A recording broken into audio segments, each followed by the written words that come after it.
ললিতারে ও বিশাখা, ও বিশাখা। রূপ দেখে আমার কি মনে হলো জানিস? প্রতিতনু পীরিতির পশরা। এ জগতে দোকানদার যেমন দোকানদারে যেমন নানাবিধ পশরা সাজিয়ে দোকান পেতে বসে থাকে, দোকান পেতে বসে থাকে, কেনা বেচা করবে বলে, কেনা বেচা করবে বলে, তেমনি যমুনায় জল আনতে গিয়ে আমি একজন পীরিতির দোকানদার দেখে এলাম। জলে জয় রাধে। পীরিতির দোকানদার দেখলাম। পীরিতির দোকানদার কাকে বলছে গো? আমার গোবিন্দকে বলছেন পীরিতির দোকানদার। সেই পীরিতির দোকানদার, পীরিতির দোকানদার। পীরিতির দোকানদারের পসরা কি? দোকানের সামগ্রী কি? প্রতিতনু পীরিতির পসার। তার প্রত্যেকটি অঙ্গ প্রত্যঙ্গ এক একটি পীরিতির পসরা। সেই পীরিতির দোকানদার পীরিতি রসের পসরা সাজিয়ে কদম্ব মূলে অপেক্ষা করিছে। কেন? ওই পীরিতির পসরাকে কেনা বেচা করবে বলে। জয় রাধে। বেচা করবে বলে। দর্শন, একে বলে বৈষ্ণব দর্শন। বৈষ্ণবের নয়ন না হলে এমন দর্শন পাওয়া যাবে না।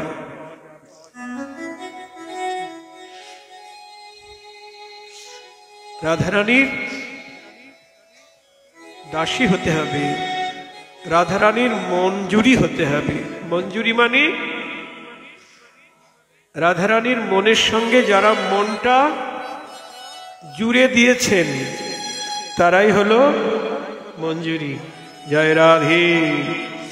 রাধার মন আর দাসীর মন আলাদা নয়, একই মন।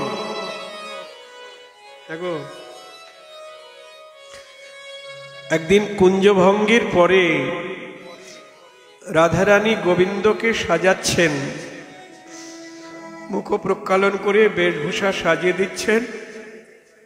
দেখছেন মাথার ময়ূর পুচ্ছটা একটু বিমর্দিত হয়ে গেছে, আর গলার বৈজন্তী মালাটাও বিমলিন হয়ে গেছে। একটু নূতন হলে ভালো হতো। জয় রাধে। সাজাতে গিয়ে মনে মনে ভাবছেন। এমন সময় এক দাসী, এক মঞ্জুরি, সে একটি নূতন মালা, একটি নূতন ময়ূরের পাখা হাতে নিয়ে বলছেন, প্রাণেশ্বরী তোমার দাসীর এই উপহারটুকু গ্রহণ করো।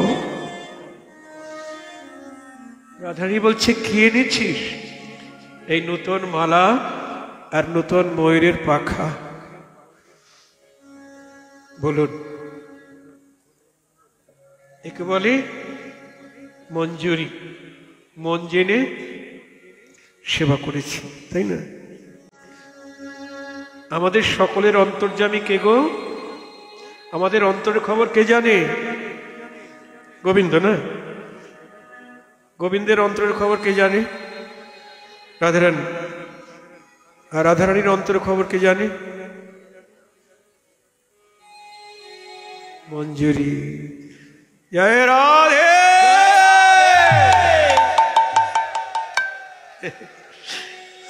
নতুন মালা আর ময়ূর পুচ্ছ পেয়ে রাধারানী যে কি আনন্দ। ও সখী, তুই আমার মন জেনে সেবা করেছিস, দে দে। পুরনো মালা খুলে নতুন মালা পরিয়ে দিলেন, পুরনো পুচ্ছ খুলে নতুন পুচ্ছ এটি দিলেন। সখীদেরকে বলছে, দেখ আমার বধূকে কি সুন্দর মানিয়েছে। এবার দাসীকে বলছে, আমার কাছে আয়। আর যেভাবে তুই আমার মন জেনে সেবা করেছিস, তোকে কি পুরস্কার দেব বলতো?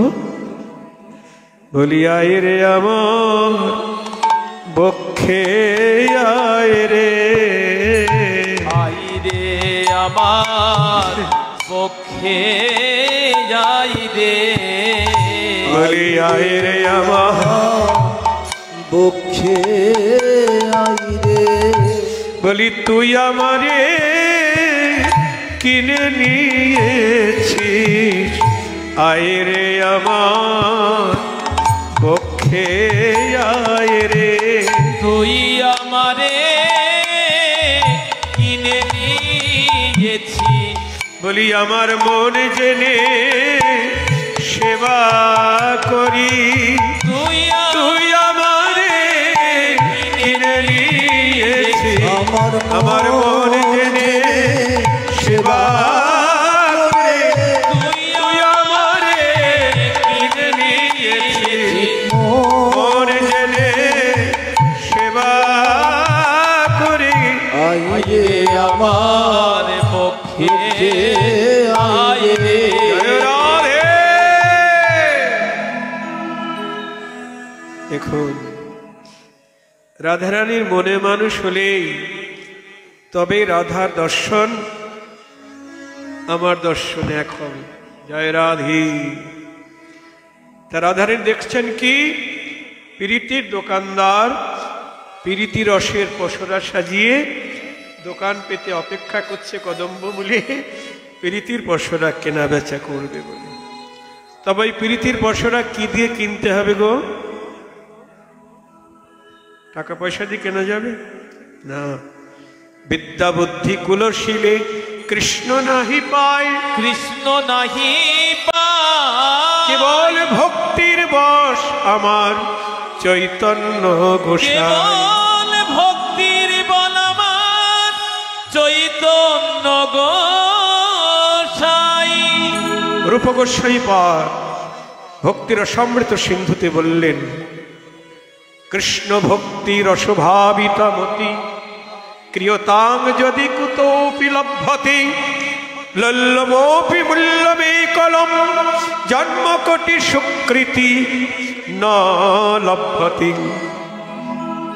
ভক্তির সমৃত সিন্ধুতে রূপ গোস্বামী বলছেন, কৃষ্ণ ভক্তি রসে ভাবিত মতি যদি কোথাও কিনতে পাওয়া যায় তাহলে কেন? আর ওই মতি কিনতে হলে কি দিয়ে কিনতে হবে? লালসারূপী মূল্য দিয়ে কিনতে হবে। জয় রাধে। আর সেই লালসা জন্মকোটি সুকৃতি ন লভ্য, কোটি জন্মের সুকৃতির দ্বারাও ওই লালসা জন্মাবে না। সুকৃতি মানে পুণ্যকর্ম, বেদাচারজনিত ধর্মকর্ম। এই বেদাচারজনিত ধর্মকর্ম করলে ৩৩ কোটি দেবতার পূজা করলেও ওই লালসা মূল্য পাওয়া যাবে না। তাহলে কি করতে হবে? বলি লোভী মানুষের সঙ্গ করো, লোভী মানুষের সঙ্গ করো, লোভী মানুষের সঙ্গ কর, বলি লালসা মূল্য পেতে হলে লোভী মানুষের সঙ্গ করো। লালসা মূল্য পেতে খোঁজে, যারা কৃষ্ণ বলি সদাই কাঁদে, লালসা মূল্য পেতে হলে কৃষ্ণ বলে সদাই কাঁদে, লালসা মূল্য পেতে খোঁজে। তোমরা লোভী মানুষের সঙ্গ করো। কৃষ্ণ ভক্তি জন্মমূল হয় সাধু সঙ্গ। চৈতন্য চরিতামৃত বলছেন, সাধু সঙ্গই হলো কৃষ্ণ ভক্তির জন্মস্থান। জয় রাধে। রাধে। কোনো ভাগ্যে কোনো জীবের শ্রদ্ধা যদি হয় তবে সেই জীব সাধু সঙ্গ করায়। আপনাদের অল্প ভাগ্যে এখানে আসা হয় না, বহু জন্মের বহু ভাগ্য করেছেন, তাই সাধু সঙ্গে এসেছে। জয় রাধে। রাধে রাধে। আর সাধু সঙ্গেই কৃষ্ণ ভক্তির জন্ম, এখানেই লালসা মূল্য পাওয়া যাবে। মহৎ কৃপা বিনে কোনো কর্মে ভক্তি নয়। কৃষ্ণ ভক্তি দূরে রহুক, সংসার না যায় ক্ষয়। যতক্ষণ পর্যন্ত মহতের কৃপা না হবে, মহৎ মানে আমার গুরু বৈষ্ণব, তারাই মহৎ, তাদের কৃপা যতক্ষণ না হবে, কৃষ্ণ ভক্তি দূরের কথা, সংসার বন্ধনী ছিন্ন হবে না। জয় রাধে রাধে। আর মহতের কৃপা পেতে গেলে কি করতে হবে? নরোত্তম ঠাকুর বলছেন, বৈষ্ণব চরণ রেণু ভূষণ করিয়া তনু, ভূষণ করিয়া যাহা হইতে অনুভব হয়, অনুভব হয়, মার্জন হয় ভজন, মার্জন সাধু সঙ্গে সাধু অনুক্ষণ, সঙ্গে অনুক্ষণ, অজ্ঞান অবিদ্যা পরাজয়। অজ্ঞান বিদ্যা পরাজয়। বৈষ্ণব চরণ রেণু ভূষণ করিয়া তনু। ভূষণ মানে কি গো? অলংকার। আমরা যেমন অঙ্গে অলংকার করি, কেন? অঙ্গের শোভা বাড়াবার জন্যে। কিন্তু বাইরের সোনার অলংকার পরলে তো অন্তর সুন্দর হবে না। অন্তঃকরণ সুন্দর করতে গেলে বৈষ্ণবের চরণ ধুলি ভূষণ করো, চরণ ধুলি ভূষণ করো, বৈষ্ণবের চরণ ধুলি ভূষণ করো।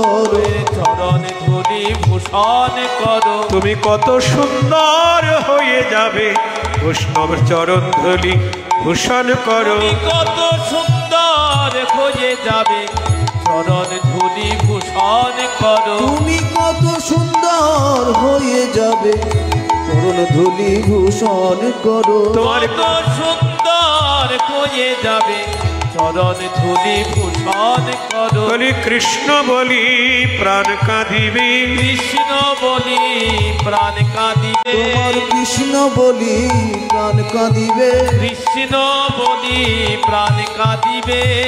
বৈষ্ণবের চরণ ধুলায় কৃষ্ণ বলি প্রাণ কাঁদিবে। এই বৈষ্ণবের চরণ ধুলায় কৃষ্ণ বলি প্রাণ কাঁদিবে। বৈষ্ণবের চরণ তুমি কত সুন্দর হয়ে যাবে, বৈষ্ণবের চরণ ধুলায় তুমি কত সুন্দর হয়ে যাবে। বৈষ্ণবের দাঁড়ান। চরণ ধুলায় আসরে কেউ আসবেন না, প্রাণ কাঁদিবে। আসরে কেউ আসবেন না। আপনার পাশেই তো বৈষ্ণব আছে, হরিভক্ত আছে, তাদের পরশ করুন। আপনার পাশে যারা আছে তাদের পরশ করুন। আমি বাবাজি বলি আমি বৈষ্ণব, তা নয়। জয় রাধে। বৈষ্ণব চিনিতে না রে দেবের শকত। আপনারা জায়গায় বসুন। হ্যাঁ, সুন্দর। কৃষ্ণ বলে প্রাণ না কাঁদলে সুন্দর হতে পারবে না। কৃষ্ণ প্রেম হয় যদি, তবে হয় মনশুদ্ধি। প্রেম ভক্তি না হলে মন শুদ্ধ হবে না। এই জন্যে কৃষ্ণ বলে কাঁদতে হবে। যে যত বেশি কাঁদবে তার তত বেশি অন্তঃকরণ নির্মল হবে। আর অন্তঃকরণ নির্মল হলেই ব্যাস নিত্যসিদ্ধ কৃষ্ণ প্রেম লাভ হয়ে যাবে। তখনই কৃষ্ণ প্রাপ্তি হবে। জয় রাধে।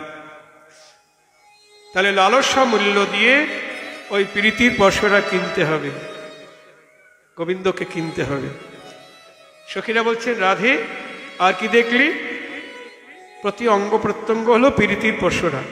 আর স্বরদ চাঁদ ফাদ মুখমণ্ডল, শারদ চাঁদ ফাদ মুখমণ্ডল, শারদ চাঁদ ফাদ মুখমণ্ডল, চাঁদ ফাদ মুখমণ্ডল। বলি ফাঁদ পেতেছে রে, ফাঁদ পেতেছে রে, ফাঁদ পেতেছে রে, ফাঁদ পেতেছে রে। হাস্য সুধাচার দিয়ে ফাঁদ পেতেছে রে। ওই হাস্য সুধাচার দিয়ে ফাঁদ পেতেছে রে। ওই হাস্য সুধাচার দিয়ে ফাঁদ পেতেছে ওই রে। হাস্য সুধাচার বলি দিয়ে, মন হরণ করবে বলে, হাস্য সুধাচার দিয়ে, মন হরণ করবে বলে, হাস্য সুধাচার দিয়ে, মন হরণ করবে বলে, হাস্য সুধাচার দিয়ে মন হরণ করবে বলে। ফাঁদ পেতেছে রে। আর শারদ চাঁদ ফাঁদ মুখমণ্ডল, তার মুখমণ্ডল হলো শরৎকালীন পূর্ণিমার চাঁদ। না, শরৎকালীন পূর্ণিমার চাঁদ তার আর কতটুকু সৌন্দর্য গো। এরকম কোটি চাঁদের সৌন্দর্য একত্রিত করলেও কৃষ্ণের মুখমণ্ডলের তুলনা হবে না। যদিও বৈষ্ণব কবি আমাদের বুঝবার জন্যে তুলে ধরেছেন দৃষ্টান্ত। মহাপ্রভু সনাতনের কাছে যখন কৃষ্ণরূপের বর্ণনা করছেন তখন বলছেন, কৃষ্ণের মধুর রূপ শুনো সনাতন, শুনো সনাতন, যে রূপের এক কণে ডুবায় ত্রিভুবন। যে রূপের এক কোণে ডুবায় ত্রিভুবন। কৃষ্ণের রূপের এক কণায় ত্রিভুবনকে ডুবিয়ে দেয়। তার পরিপূর্ণ রূপের সঙ্গে জগতের জগৎ ব্রহ্মাণ্ডে, অনন্ত ব্রহ্মাণ্ডে, সমস্ত বিশ্ব ব্রহ্মাণ্ডের রূপ একত্রিত করলেও আমার কৃষ্ণ রূপের তুলনা হবে না। জয় রাধে রাধে। তবু কবি বলছেন স্বারদ চাঁদ ফাদ মুখমণ্ডল। না না না, এর মধ্যে একটা রহস্য আছে। ফাঁদ পেতেছে রে, ফাঁদ পেতেছে রে, ফাঁদ পেতেছে রে, বলি পূর্ণিমার চাঁদ ধরবে বলে ফাঁদ পেতেছে রে। পূর্ণিমার চাঁদ ধরবে বলে ফাঁদ পেতেছে রে। পূর্ণিমার চাঁদ ধরবে বলে ফাঁদ পেতেছে রে। পূর্ণিমার চাঁদকে ধরবে বলে, পূর্ণিমার চাঁদ মানে একটা দুইটা পূর্ণিমার চাঁদ নয়, অসংখ্য পূর্ণিমার চাঁদ ওই রূপের ফাঁদে ধরা পড়েছে। হ্যাঁ, ধরা পড়েছে। দেখলাম কত শত পূর্ণিমার চাঁদ ধরা পড়েছে। মানে মধুর রসাস্ত্রয় ব্রজ গোপী যারা, তারা এক একটি পূর্ণিমার চাঁদ। জয় রাধে রাধে তারা রাধে। ওই রূপের ফাঁদে ধরা পড়েছে। সবাই ধরা পড়বে না। পূর্ণিমার চাঁদ। রূপ গোস্বামী তিনি এক জায়গায় বলছেন, যদি কেউ পুত্র পরিজন নিয়ে ঘর সংসার করতে চাও তাহলে কেশিঘাটে গোবিন্দকে কেউ দর্শন করো না।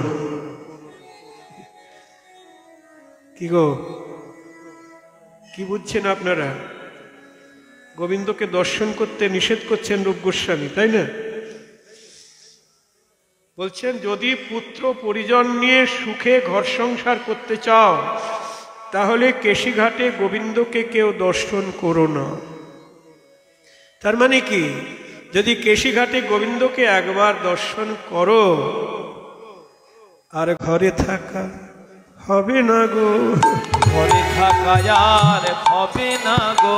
তার ঘরে থাকা হবে না গো। পথের পাগল হয়ে যাবে আর ঘরে থাকা হবে না গো। তুমি পথের পাগল হয়ে যাবে। হা কৃষ্ণ বলি কেঁদে বেড়াবে, পথের পাগল হয়ে যাবে। কৃষ্ণ বলি কেঁদে বেড়াবে, পথের পাগল হয়ে যাবে। আর ঘরে থাকা হবে না গো।